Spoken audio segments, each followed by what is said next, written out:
नमस्कार मित्रों, मैं हूं कमल दुबे। आपका ज्योतिष मित्र सौभाग्य सलाह में आपका स्वागत करता हूं। मित्रों, पीछे के वीडियो में हमने लग्न और लग्नेश के विषय में आपको समझाया कि अगर लग्न और लग्नेश मजबूत हैं तभी आप जीवन में वह सब कुछ पाएंगे जो आपने सोचा है। अगर लग्न और लग्नेश आपके कमज़ोर हैं तो जो आपकी सोच है उस सोच के अनुरूप आपको परिणाम नहीं मिलेगा। उसी श्रृंखला में आज मेष लग्न के स्वामी का 12वें भाव में फल। मेष लग्न का मतलब है कि लग्न 1 नंबर से शुरू हो रहा है, इसलिए इसको मेष लग्न कहते हैं। अगर आपने अपनी कोई कुंडली बनवाई है तो सामने रख लीजिए, आपको समझने में आसानी होगी। देखिए मित्रों, सबसे पहले इस लग्न की बात करते हैं। मेष लग्न मतलब फर्स्ट हाउस की बात करते हैं, पहले भाव की बात करते हैं। यह देखेंगे कि आपका लग्न कितने अंश का है। अगर आपका जो यह पहला घर है, जिस समय आपका जन्म हुआ है, उस समय का जो लग्न है वह 0 से 6 डिग्री का है, तो वह बाल अवस्था का लग्न है।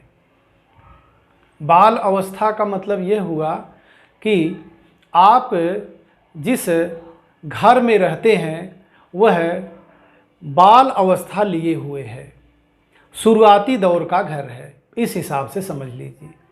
देखिए, ज्योतिष वैसे तो कठिन है, लेकिन मेरी पूरी अपनी कोशिश है कि मैं आपको सरल भाषा में ज्योतिष को समझाऊं जिससे आपको समझ में आए, क्योंकि इसकी कठिनाई में जाएंगे तो ज्योतिष आपके समझ से परे हो जाएगा। तो मैंने आपको बताया कि यह जो पहला जो यह स्थान देख रहे हैं, यही फर्स्ट हाउस है या पहला भाव है या पहला घर है। अब यह पहला घर कितना मजबूत है, क्योंकि अगर आपकी पर्सनालिटी बहुत अच्छी हो, आप बहुत सुंदर हो, आप में शक्ति बहुत हो, आपकी नौकरी बहुत अच्छी हो, सब कुछ बहुत अच्छा हो, लेकिन जहां आप निवास करते हैं अगर वह कमज़ोर है तो वह आपके लिए ठीक नहीं है। तो लग्न का मतलब घर होता है, भाव का मतलब घर होता है, और यह इस घर के विषय में मैं आपको समझा रहा हूँ। 0 से 6 डिग्री के बीच में अगर आपका लग्न है तो बाल अवस्था का है, और 6 से 12 डिग्री के बीच का अगर आपका लग्न है तो यह किशोरावस्था का है, और 12 से 18 डिग्री के बीच का अगर आपका लग्न है तो वह युवावस्था का है, और अगर 18 से 24 अंश के बीच का आपका लग्न है तो वह वृद्धावस्था का है, और 24 से 30 डिग्री के बीच का अगर आपका लग्न है तो वह मृतक अवस्था का है। बाल अवस्था का मतलब जैसा स्वभाव बालक का होता है उस ढंग का आपका घर है। किशोरावस्था का मतलब है जितनी अच्छी सोच, जितनी मजबूत स्थिति किशोर की होती है, किशोरावस्था की होती है, उस ढंग का आपका घर है। और युवावस्था का मतलब ये हुआ कि अगर आपका घर, आपका लग्न युवावस्था का है तो सबसे अच्छी अवस्था में है, क्योंकि सबसे मजबूत स्थिति किसी भी व्यक्ति के जीवन की यही जो समय है युवावस्था वही होती है। तो यह बहुत ही मजबूत आपका घर होगा। वही घर आपका अगर वृद्धावस्था का है तो वृद्ध के स्वभाव को लिए हुए आपका लग्न है। कुछ चीज़ें वह स्वीकार करेगा और कुछ चीज़ें वह स्वीकार नहीं करेगा। अगर मृतक अवस्था का आपका घर है तो मृतक अवस्था की अपनी कोई सोच नहीं होती, कोई समझ नहीं होती, वह दूसरों के इशारे पे नाचता है, क्योंकि उसके पास अपनी कोई शक्ति नहीं होती। यह तो मैंने हाउस के विषय में बात की। अब इस लग्न के मालिक के विषय में भी बात करना जरूरी है, क्योंकि लग्न का मालिक ही इस घर को मजबूत करेगा। तो वही स्थिति लग्न के मालिक की भी बनती है। अगर लग्न का मालिक 0 से 6 डिग्री के बीच में होगा तो बाल्यावस्था का है, उसमें हमेशा बालक वाली बुद्धि रहेगी। कभी वह कुछ बोलेगा, कभी कुछ बोलेगा, कभी कुछ करेगा, कभी कुछ करेगा, उसमें स्थिरता बहुत ही कम रहेगी। किशोरावस्था का 6 से 12 डिग्री के बीच में अगर इस लग्न के मालिक की डिग्री बनती है तो वह किशोरावस्था है। और इस समय थोड़ी सी मैच्योरिटी व्यक्ति में आने लगती है, क्योंकि पढ़ाई लगभग पूरी हो जाती है और वह कुछ न कुछ करने के लिए सोचने लगता है कि मुझे किस दिशा में जाना है और उस दिशा में जा कर के मुझे अपने दशा को बदलना है। वही स्थिति 12 से 18 डिग्री के बीच में अगर बनती है तो यह युवावस्था है। सबसे अच्छी स्थिति यही होती है। सबसे ज़्यादा एनर्जी शरीर में इसी समय में होता है, क्योंकि हम जीवन में सबसे ज़्यादा काम इसी अवस्था में करते हैं। तो सबसे मजबूत स्थिति अगर कहा जाए तो युवावस्था की बनती है। अगर वही लग्न का मालिक 18 से 24 डिग्री के बीच में है, वृद्धावस्था का है, शरीर में उतनी शक्ति रहती नहीं है, और जब किसी भी घर का मालिक ही वृद्धावस्था का है तो वह घर को कितना मजबूत कर सकता है यह आप समझ सकते हैं। काम करने की जोश दिखाएगा, थोड़ा सा करेगा फिर थक जाएगा, सलाह देने लग जाएगा, समझाने लग जाएगा। तो विकास समझाने और सलाह देने से नहीं होता है, खुद के परिश्रम से ही होता है। अगर वही लग्न का मालिक 24 से 30 डिग्री के बीच में होता है तो यह मृतक अवस्था है। उसकी अपनी कोई सोच नहीं होगी, उसका अपना कोई विजन नहीं होगा। वह दूसरे के इशारे पे नाचेगा और दूसरे के इशारे पे काम करेगा। कहने का मतलब है उसके अंदर भटकाव रहेगा। यह तो लग्न और लग्नेश के विषय में मैंने आपको समझाया। अब मेष लग्न की कुंडली है तो मेष लग्न का मालिक है मंगल। यह जानना भी बहुत ज़रूरी है कि मंगल का स्वभाव क्या है, क्योंकि कोई भी जातक अगर मेष लग्न में जन्म लेगा तो मंगल का स्वभाव उसमें ज़रूर रहेगा व्यक्ति, क्योंकि मंगल ग्रह के प्रभाव में उसका जन्म हो रहा है। तो मंगल देव का स्वभाव भी जानना बहुत ज़रूरी है। इसको इस प्रकार देखिए: धैर्य, मन की स्थिरता, मनोबल, जमीन से होने वाला लाभ, भाई का सुख, क्रूरता, युद्ध, साहस, द्वेष भाव, शत्रुता, रसोई, आग संबंधित चीज़ें, सोना, बिरादरी, अस्त्र शस्त्र, चोर, शत्रु, उत्साह, दूसरी स्त्रियों से प्रेम संबंध, झूठ बोलना, मन की वैचारिक उच्चता, पाप, सेनापति, चोट, घाव। मैंने आपको समझा दिया कि यह जो स्थान है यही आपका शरीर है। हाउस का मतलब कुछ इस प्रकार से समझिए कि यह आपका शरीर है, और यह जो मैंने मंगल देव का स्वभाव बताया वह आपका स्वभाव है। अब यह जानना भी जरूरी है कि जो लग्न का मालिक मंगल है वह किन किन लोगों से नैसर्गिक मित्रता रखता है। तो मंगल देव के जो नैसर्गिक मित्र हैं सूर्य, चंद्र और गुरु, और जिनसे वह समता रखता है वह शुक्र हैं और शनि हैं, और विशेष करके जिनसे शत्रुता रखता है वह बुध है। मंगल देव चौथी राशि में नीच के हो जाते हैं, सबसे कमज़ोर हो जाते हैं, और 10वीं राशि यानी मकर राशि में वह सबसे अच्छा रिजल्ट करते हैं, और पहली राशि और 8वीं राशि यानी मेष राशि और वृश्चिक राशि उनकी अपनी खुद की राशि होती है। यह इस प्रकार से हो गया। अब यह जानना है कि मंगल देव की दृष्टियां कौन कौन सी हैं। यह तो आपको पता ही है, घर जहाँ जो ग्रह जिस स्थान पर बैठता है वहाँ से 7वीं दृष्टि रखता है। लेकिन मंगलदेव उन ग्रहों में से एक हैं जो दिव्य दृष्टि भी रखते हैं। तो मंगलदेव की जो दृष्टि है वह जहाँ बैठते हैं वहाँ से चौथे घर, वहाँ से 7वें घर और वहाँ से 8वें घर को देखते हैं। यह भी आपको पता है कि ग्रह जहाँ पर बैठता है वहाँ तो वह प्रभाव अपना रखता ही है, उससे कहीं अधिक प्रभाव वह जहाँ जहाँ देखता है उस घर में अधिक प्रभाव रखता है। जैसे मंगलदेव अगर यहाँ विराजमान होते हैं तो इस घर में तो उनका प्रभाव है ही, साथ में इस घर से ज़्यादा प्रभाव उनका चौथे घर पर है, उनका 7वें घर पर है या उनका 8वें घर पे है। तो इस प्रकार से मंगलदेव की दृष्टि भी आपने समझ लिया। अब यह आपको समझना है कि किसी भी जातक की कुंडली में अगर मेष लग्न की कुंडली है तो मंगलदेव 1 से लेकर के 12 राशियों में अलग अलग बैठते हैं तो वह क्या फल देंगे। तो पहले घर की बात कर लेते हैं। अगर मंगलदेव अपने घर ही में विराजमान होते हैं तो यह उनकी खुद की राशि है, शरीर को सुंदर बनाएंगे, ऊर्जावान बनाएंगे, भूमि भवन वाहन का सुख देंगे, माता का सुख देंगे, कुटुंबियों का सुख देंगे, कुछ झंझट भी पैदा करते रहेंगे क्योंकि अग्नि तत्व के ग्रह हैं। तो अग्नि का स्वभाव ही होता है गर्माहट को पैदा करना।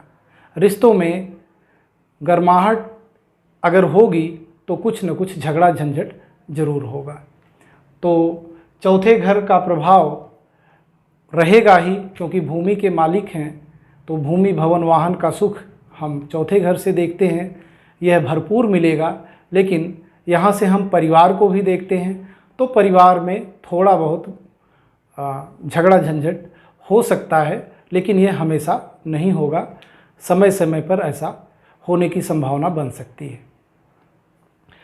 7वीं दृष्टि से पत्नी को देखेंगे, व्यापार को देखेंगे, पार्टनरशिप को देखेंगे तो पत्नी बहुत ही सुंदर मिलेगी, समझदार मिलेगी, व्यापार अच्छा होगा और अगर वह पार्टनरशिप भी कहता है तो पार्टनरशिप भी उसका बहुत ही अच्छे ढंग से चलेगा। 8वीं दृष्टि से आयु भाव को देखते हैं तो आयु में वह वृद्धि कर देते हैं क्योंकि यह मृत्यु का भाव है। तो आयु भी यहाँ से देखा जाता है, व्यक्ति की आयु लंबी हो जाती है। अगर यही मंगलदेव दूसरे घर में आकर के विराजमान होते हैं तो दूसरे घर में मंगलदेव के विराजमान होने से भूमि भवन वाहन का सुख तो रहेगा ही रहेगा, साथ में धन का बहुत अच्छा सुख रहेगा क्योंकि व्यक्ति जीवन में तरह तरह के सोर्सेस से, तरह तरह की व्यवस्था से धन को कमाएगा। हाँ, बिरादरियों से थोड़ा झगड़ा झंझट हो सकता है, ऐसी संभावना होती है। चौथी दृष्टि 1, 2, 3, 4 से वह 5वें घर को देखेंगे तो 5वें घर से शिक्षा और संतान को देखा जाता है। व्यक्ति की शिक्षा अच्छी होगी, उच्च शिक्षा को प्राप्त करेगा और संतान भी उसकी ऊर्जावान होगी। फिर यहाँ से 7वीं दृष्टि को जब वह 8वें घर को देखेंगे तो आयु में उनकी वृद्धि होगी और जब 8वीं दृष्टि से वो 9वें घर को देखेंगे तो भाग्य में उनकी वृद्धि होगी, पिता के सुख में वृद्धि होगी, पिता का भरपूर सुख उनको मिलेगा और भाग्य भी उनका चमकेगा। थोड़े से परिश्रम से अधिक कुछ पाने की संभावना बन जाएगी। अगर मंगलदेव तीसरे घर में आकर के विराजमान होते हैं तो यह पराक्रम का भाव है। व्यक्ति पराक्रम के माध्यम से समाज में स्थापित होगा, समाज में वह सम्मानित होगा। अगर मंगलदेव के ऊपर अच्छे ग्रहों की दृष्टि पड़ी, शुभ ग्रहों की दृष्टि पड़ी तो छोटे भाई बहनों से संबंध अच्छा रहेगा। वहीं अगर पापक ग्रहों की दृष्टि मंगलदेव के ऊपर पड़ती है तो छोटे भाई बहनों से संबंध खराब हो सकता है क्योंकि मंगलदेव अग्नि तत्व के हैं, रिश्तों में गर्माहट पैदा करते हैं। चौथी दृष्टि देखेंगे, यहाँ से गिनेंगे 1, 2, 3, 4। चौथी दृष्टि से जब वह छठे घर को देखेंगे तो मंगल देव यहाँ के कारक भी हैं। यहाँ से रोग ऋण शत्रुओं का वह शमन करेंगे, रोग ऋण शत्रुओं को वो ख़त्म करेंगे। कहने का मतलब है व्यक्ति निरोगी होगा, शत्रुओं से रहित रहेगा और यह इस घर की जो बुराई है, अगर मंगल देव तीसरे घर में विराजमान होते हैं तो इस घर की बुराई का जो व्यक्ति के ऊपर प्रभाव पड़ने वाला है वह नहीं पड़ेगा। फिर सातवीं दृष्टि से 5, 6, 7 जब वह नौवें घर को देखेंगे तो भाग्य भाव में वृद्धि कर देंगे। पिता का सुख, भाग्य का सुख, आदमी भाग्यमान होगा। थोड़े से प्रयास से वह कुछ भी करना चाहेगा तो आसानी से कर सकता है। वहीं आठवीं दृष्टि से जब वह 10वें घर को देखेंगे तो यह कर्म भाव है। कर्म के माध्यम से व्यक्ति कर्म करते हुए बहुत ही ऊंचे पद पर प्रतिष्ठित होगा। अगर वह सरकारी नौकरी में जाएगा तो सेना पुलिस में उच्च अधिकारी बनेगा, प्रशासनिक अधिकारी बनेगा। और अगर व्यवसायी होगा तो वह बहुत ही उम्दा व्यवसायी होगा, ऊंचे स्तर का व्यवसायी होगा। कहने का मतलब है कि 10वें घर को जब वह 8वीं दृष्टि से देखेंगे तो 10वें घर की वृद्धि करेंगे। व्यक्ति के जीवन में खुशियां ही खुशियां होंगी। लग्न का मालिक अगर चौथे घर में विराजमान होता है तो चौथी जो राशि है वह कर्क राशि है। मंगल देव इसमें नीच के हो जाते हैं, अपना उतना अच्छा प्रभाव नहीं डाल पाएंगे क्योंकि नीच का जो ग्रह होता है कहीं न कहीं कमज़ोर होता है। लेकिन अगर वह अपनी चौथी दृष्टि से इस 7वें घर को देखेंगे तो पत्नी का सुख और व्यवसाय का सुख, पार्टनरशिप का सुख उसको, उस जातक को रहेगा। और अगर 7वीं दृष्टि से वह 10वें भाव को देखेंगे तो यह उनकी उच्च की राशि है। यहाँ पर वह व्यापार, नौकरी, इन सब में वृद्धि करेंगे। अगर व्यक्ति सरकारी नौकरी में जाएगा तो प्रशासनिक अधिकारी बनेगा, सेना पुलिस इत्यादि में वह अच्छे पोस्ट पे विराजमान हो सकता है। और उनकी जब 8वीं दृष्टि जाएगी 11वें भाव में तो जीवन भर लाभ की स्थिति बनी रहेगी। मालिक मंगल देव अगर 5वें घर में आकर के विराजमान होता है तो उस जातक की शिक्षा बहुत अच्छी हो सकती है। यह शिक्षा और संतान का भाव है। संतान आज्ञाकारी, ओजस्वी, समझदार हो सकती है। और चौथी दृष्टि से जब वह 8वें भाव को देखते हैं तो आयु में वृद्धि कर देते हैं, आध्यात्मिकता की तरफ व्यक्ति बढ़ने लगता है। वहीं जब 7वीं दृष्टि से वह 11वें भाव यानी लाभ भाव को देखता है तो जीवन में आय के नए नए स्रोत बनने लगते हैं और वह जीवन भर धन दौलत से संबंधित उसको कोई परेशानी नहीं रह जाती है। लेकिन मित्रों, जब वह 8वीं दृष्टि से 12वें भाव को देखते हैं तो खर्च भी होता है, क्योंकि जो व्यक्ति कोई किसी माध्यम से धन इकट्ठा करेगा तो धन कहीं ना कहीं तो खर्च करेगा ही, लेकिन वह धन गलत नहीं खर्च करेंगे, कहीं ना कहीं अच्छे जगह पर ही वह खर्च करेंगे। वहीं लग्न का मालिक अगर छठे घर में विराजमान होता है तो छठे घर का वह मालिक भी है, नैसर्गिक मालिक है। यहाँ पे रोग ऋण शत्रु का वह शमन कर देगा, दमन कर देगा, ख़त्म कर देगा। व्यक्ति निरोगी होगा, शत्रुओं से रहित होगा और रोगी नहीं होगा। वहीं चौथी दृष्टि से जब 9वें घर को देखेंगे तो भाग्य और पिता के सुख में वृद्धि कर देंगे। वहीं जब वह 7वें दृष्टि से 12वें घर को देखेंगे तो 12वें घर की भी वह वृद्धि करेंगे। लेकिन व्यक्ति जब जीवन में धन कमाएगा ही तो खर्च करने में कोई समस्या नहीं है। और यह जो भाव है इससे संबंधित वृद्धि तो जरूर रहेगी, लेकिन धन जो है सही जगह पर खर्च होगा। वही जब 8वीं दृष्टि मंगलदेव लग्न पे ही डालेंगे तो व्यक्ति की पर्सनालिटी सुंदर, अच्छा, ओजस्वी, शक्तिशाली, मजबूत इरादे वाला और सम्मानित होगा। का मालिक अगर 7वें घर में विराजमान होता है तो पत्नी का सुख, पार्टनरशिप और उसका व्यवसाय बहुत ही उत्तम और उम्दा होगा। चौथे दृष्टि से जब वह कर्म भाव पे नज़र डालेगा तो व्यक्ति प्रशासनिक सेवा में जा सकता है, सेना में अधिकारी हो सकता है, पुलिस में अधिकारी हो सकता है या बड़ा व्यवसायी हो सकता है।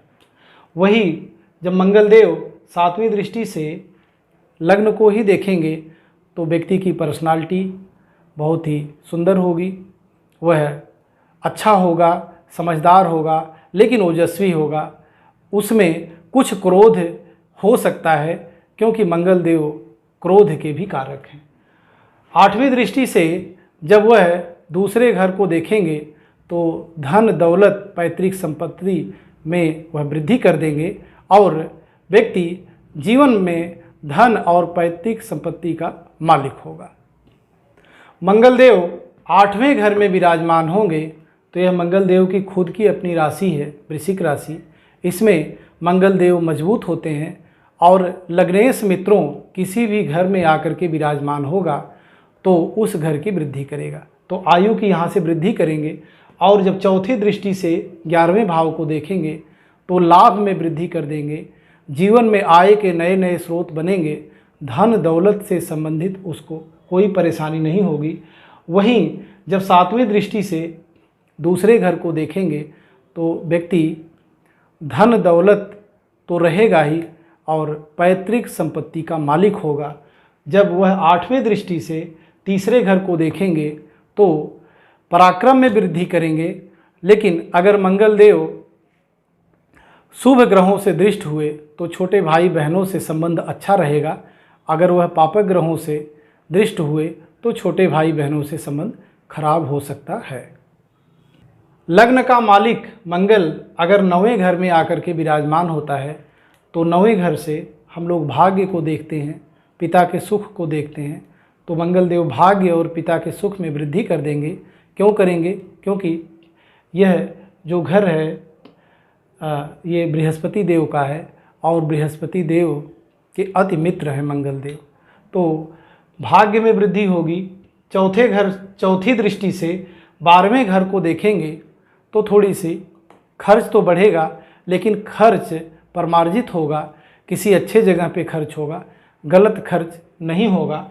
अगर वही 7वीं दृष्टि से तीसरे भाव को देखते हैं तो पराक्रम में वृद्धि करेंगे, सुख समृद्धि उसकी होगी। और वहीं अगर 8वीं दृष्टि से भूमि भवन वाहन पर वह नज़र डालेंगे तो भूमि भवन वाहन का सुख तो रहेगा, लेकिन चूंकि यह कर्क राशि है तो यहाँ पर थोड़े से मंगलदेव कमज़ोर होते हैं, लेकिन फिर भी भूमि भवन वाहन का सुख उस व्यक्ति को जरूर रहेगा। मित्रों, अगर लग्न का मालिक मंगल 10वें घर में आके विराजमान होता है तो यह मंगलदेव की उच्च राशि है। व्यक्ति प्रशासनिक सेवा में जा सकता है, उच्च लेवल का अधिकारी बन सकता है, IPS हो सकता है। अगर बिजनेस में गया तो बहुत बड़ा बिजनेसमैन हो सकता है, क्योंकि मंगलदेव का प्रभाव इस घर पर बहुत अधिक रहेगा। चौथी दृष्टि से वह लग्न पे नज़र डालेंगे तो व्यक्ति निरोगी होगा, स्वस्थ होगा, सुंदर होगा, पर्सनालिटी अच्छी होगी, गोरा होगा, गोरा चिट्ठा होगा, सुंदर होगा और ऊर्जावान होगा। देखने में ही लगेगा कि यह बहुत ही शक्तिशाली व्यक्ति है। अगर मंगलदेव 7वीं दृष्टि से भूमि भवन वाहन को देखेंगे तो भूमि भवन वाहन के सुख में वृद्धि होगी, क्योंकि यह चौथा घर भूमि भवन वाहन और माता का सुख और परिवार का सुख, तो मंगलदेव इसमें वृद्धि करेंगे। और यही मंगलदेव अगर 8वीं दृष्टि से 5वें घर को देखेंगे, मैंने बताया कि व्यक्ति उच्च प्रशासनिक अधिकारी हो सकता है। तो जब 8वीं दृष्टि डालेंगे 5वें घर में तो 5वें घर से हम लोग शिक्षा और संतान को देखते हैं। अधिकारी तो वही बनेगा ना जिसकी शिक्षा अच्छी होगी, तो इसलिए मंगलदेव के प्रभाव से वह व्यक्ति बहुत ही अधिक शिक्षित होगा, पढ़ा लिखा होगा, पढ़ाई में उसका मन लगेगा और संतान का भी भाव है, संतान भी उसकी ऊर्जावान होगी। लग्न का मालिक मंगल अगर 11वें घर में आकर के विराजमान होता है तो 11वां घर लाभ का घर है। यहाँ आकर के कोई भी ग्रह बहुत ही अच्छा रिजल्ट करता है। और अगर लग्न का मालिक ही आकर के बैठ गया है तो आय के नए नए स्रोत उस व्यक्ति के जीवन में बनते रहेंगे, धन दौलत की कोई कमी नहीं रहेगी। और यहाँ से जब वह चौथे दृष्टि डालेगा तो यह बैंक बैलेंस का भी घर है, आपके कुटुंबियों का भी घर है, आपके पास पड़ोसियों का भी घर है। तो व्यक्ति के पास बैंक बैलेंस रहेगा, रुपया पैसा रहेगा, लेकिन थोड़ा सा हो सकता है कि कुटुंबियों से संबंध अच्छे न रहें। लेकिन अगर यही 7वीं दृष्टि मंगलदेव डालेगा इस 5वें घर में तो शिक्षा और संतान, शिक्षा अच्छी हो जाएगी और संतान जो होगी वह आज्ञाकारी समझदार होगी, ओजस्वी होगी। मंगलदेव जब 8वीं दृष्टि से अपने नैसर्गिक घर यानी रोग ऋण शत्रु पे डालेंगे तो उसका समन कर देंगे, उसका नाश कर देंगे। व्यक्ति निरोगी होगा, शत्रुओं से रहित होगा। अगर शत्रु रहेंगे भी तो उसको कभी भी पराजित नहीं कर पाएंगे। लग्न का मालिक मंगल अगर आ करके 12वें घर में विराजमान हो जाए तो 12वें घर की वृद्धि करेगा। कहने का मतलब है कि खर्च बढ़ेगा, लड़ाई झगड़े की संभावनाएं हो सकती हैं, क्योंकि उसकी दृष्टि जो है 7वीं दृष्टि यह 6ठे घर पे जाएगी जहाँ से रोग ऋण शत्रु को हम देखते हैं। तो अगर शत्रु होंगे तो शत्रु के माध्यम से लड़ाई झगड़ा होगा तो ये घर जेल यात्रा का भी है। अगर और ग्रहों की स्थिति मजबूत नहीं रही तो व्यक्ति लड़ाई झगड़ा के माध्यम से जेल यात्रा भी जा सकता है, जेल यात्रा भी उसकी हो सकती है, लेकिन फिर भी वह सफल होगा। और यहाँ से अगर वह चौथी दृष्टि डालेगा पराक्रम भाव पे तो व्यक्ति पराक्रमी होगा, व्यक्ति मजबूत इरादे वाला होगा, अपने परिश्रम के माध्यम से समाज में स्थापित होगा। और उनकी 7वीं दृष्टि मैंने बता ही दिया कि अगर इस 6ठे घर पे जाएगा तो रोग ऋण शत्रुओं का वह समन करेगा, दमन करेगा। अगर उनकी 8वीं दृष्टि 7वें घर पे जाएगी तो पत्नी का सुख, व्यवसाय, पार्टनरशिप, इस प्रकार में वह वृद्धि होगा। मित्रों, इस प्रकार से लग्न का मालिक मंगल अगर पहले घर से लेकर के 12वें घर तक अलग अलग किसी घर में विराजमान होता है तो इस प्रकार से वह रिजल्ट करेगा। लेकिन यह जो मैं आपको समझा रहा हूँ यह तो रहेगा ही, लेकिन अब कुछ दृष्टि के ऊपर भी डिपेंड होता है कि कौन से ग्रहों की दृष्टि है। कभी दृष्टि की बात करेंगे। वीडियो को आप देखते रहिए।